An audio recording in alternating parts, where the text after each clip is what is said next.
Bonjour, bonjour tout le monde. J'espère que vous allez bien.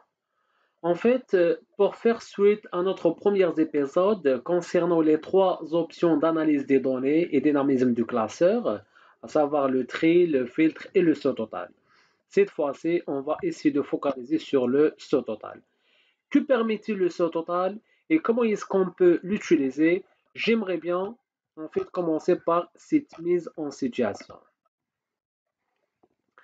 Alors, supposons que vous disposez d'une base de données organisée par matricule vendeur, par produit, nombre de visites réalisées, nombre de ventes réalisées et puis quartier.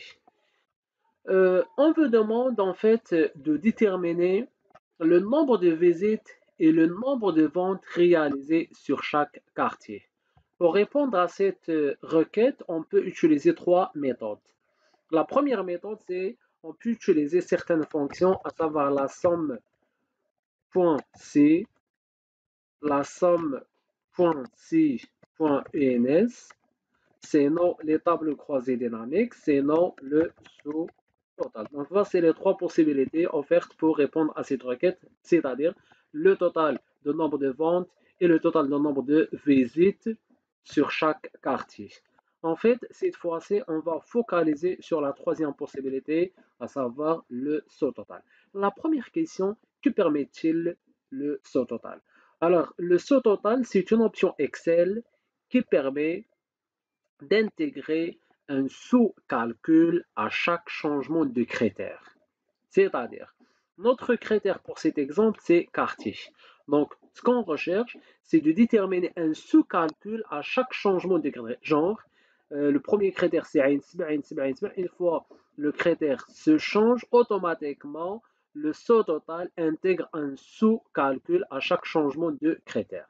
Le calcul concerné pour notre exemple, c'est la somme de nombre de ventes et nombre de visites. Comment est-ce qu'on peut l'utiliser? Le saut total, vous le trouverez déjà sur Données, l'extrême droite, vous trouverez le saut total. La première des choses à faire est toujours, avant d'utiliser le saut total, il faut trier les données par critère concerné. Pour notre exemple, le critère concerné, c'est la colonne quartier. Donc, la première des choses à faire, il faut trier les données par quartier. Donc, revenons sur Accueil, le trait et le trait personnalisé. Je choisis Quartier. Pour être sûr, je sais bien que les données sont déjà triées par quartier, mais pour être sûr, il vaut mieux retrier les données par critère. Là, je suis sûr que les données sont groupées par quartier. C'est l'étape primordiale avant de passer sur le saut total. Une fois les données triées, je me positionne sur la base de données concernée, je reviens sur Données, extrême droite, je sélectionne le saut total. Automatiquement, vous aurez une boîte de dialogue composée de trois champs. Le premier champ, à chaque changement de, tout le temps, le critère sélectionné, le critère qui a utilisé pour le trait, et c'est toujours le critère concerné pour notre saut total. Pour cet exemple, c'est la colonne quartier. Deuxième champ, quelle est la fonction à utiliser? Pour notre exemple, c'est la fonction somme. Qu'est-ce qu'on veut calculer finalement? On veut calculer le total nombre de visites, le total nombre de ventes. Revenons pour s'assurer que la requête est complète. Je veux calculer le total, c'est la fonction somme, de nombre de visites et nombre de ventes par rapport à quoi? Par rapport à quartier. Finalement, OK. Et comme ça, vous aurez les sous totaux. Pour visualiser ces sous totaux, il suffit de cliquer là, vous aurez sur la gauche les trois niveaux, le 1, 2, 3. Il suffit de cliquer sur le niveau 2. Qu'est-ce que cela veut dire ces trois niveaux?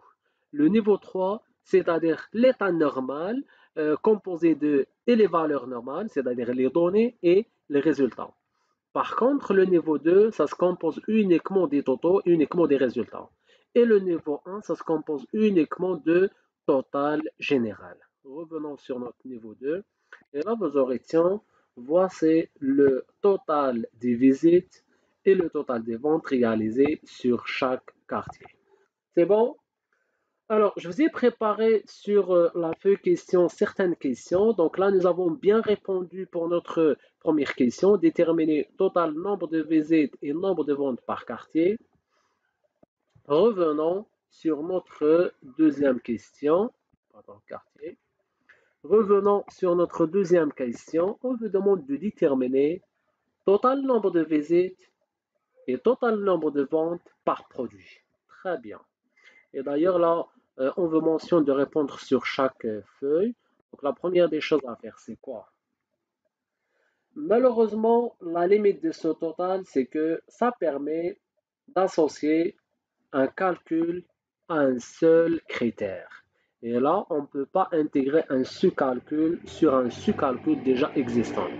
Alors, ce que nous devons faire, en fait, c'est de revenir sur l'état initial. Comment faire? Je reviens toujours sur le saut total et je mets supprimer tout. Et comme ça, je reviens sur l'état initial de ma base de données.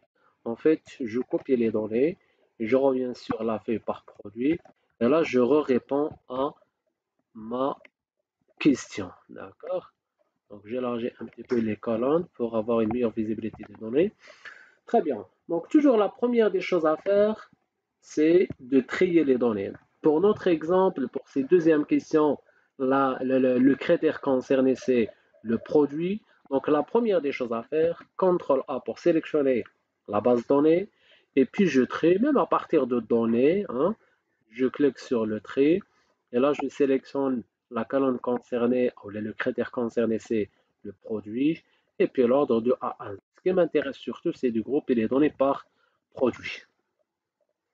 Une fois les données sont triées par critères concernés, pour notre exemple, c'est le produit, là, je peux facilement utiliser ce total. Et puis, la seule chose à rectifier là, c'est, en fait, là, vous choisissez produit, hein, à chaque changement du critère. C'est-à-dire, une fois le produit A se change en produit B, Excel devrait intégrer une ligne de calcul de somme. Ce que je veux calculer, c'est la somme. La somme de quoi? La somme de nombre de ventes et la somme de nombre de visites. Finalement, OK. Je clique encore une fois sur le 2 pour avoir une visibilité. J'élargis un petit peu. Voilà. Donc, le produit A, c'est le total des visites et des ventes. Le produit B, c'est des ainsi de suite. C'est bon?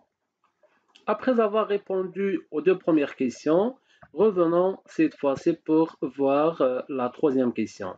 Ce qu'on veut cette fois-ci, c'est de déterminer toujours le total de nombre de visites et nombre de ventes, total nombre de ventes par matricule. Donc la première des choses à faire, je mets CTRL A pour tout sélectionner et CTRL C pour copier la base de données. Et puis je reviens sur la feuille concernée par matricule vendeur et je mets CTRL V, copier-coller. D'accord? Voilà. La deuxième des choses à faire, après avoir copié les données, c'est de les trier. C'est une étape très importante et primordiale avant l'utilisation de ce total. Donc là, je trie par matricule. Je garde toujours le trait par valeur. L'autre, ça ne m'intéresse pas, de plus grand, plus petit, ça ne dérange pas. Ce qui m'intéresse pour le moment, c'est du groupe et les données par matricule. La troisième des choses à faire, là, je peux utiliser le total. Donc, il suffit de positionner sur la base données. Et puis, je reviens sur données, extrême droite, sous total. Vous aurez toujours la même boîte du dialogue. À chaque changement de ce qu'on veut calculer, ce qu'on veut faire maintenant, c'est l'analyse par matricule. Donc, je sélectionne à chaque changement de matricule vendeur. Et puis, ce que je veux calculer, en fait, on peut intégrer soit la somme, le nombre, la moyenne, le max min. Pour le moment, c'est la somme. Et puis, la somme de quoi? Ce qu'on veut calculer, c'est le nombre de ventes et le nombre, c'est-à-dire total nombre de ventes et total nombre de visites. Et puis, je mets OK. Et comme ça, vous aurez les totaux à chaque changement de matricule vendeur. Donc là, vous aurez le premier matricule, le deuxième, et comme ça, vous aurez l'état pour chaque matricule. Alors là, pour terminer, supposons que vous souhaitez revenir sur l'état initial de votre base de données. Il suffit de revenir sur le seuil total. Vous aurez une option ici, c'est-à-dire supprimer tout. Supprimer tout pour revenir sur l'état initial de la base de données. Voilà, donc c'est bon, c'est fini pour les trois questions. Je vous souhaite une excellente continuation et à très bientôt avec une nouvelle option, c'est la mise en forme conditionnelle. Au courage, merci.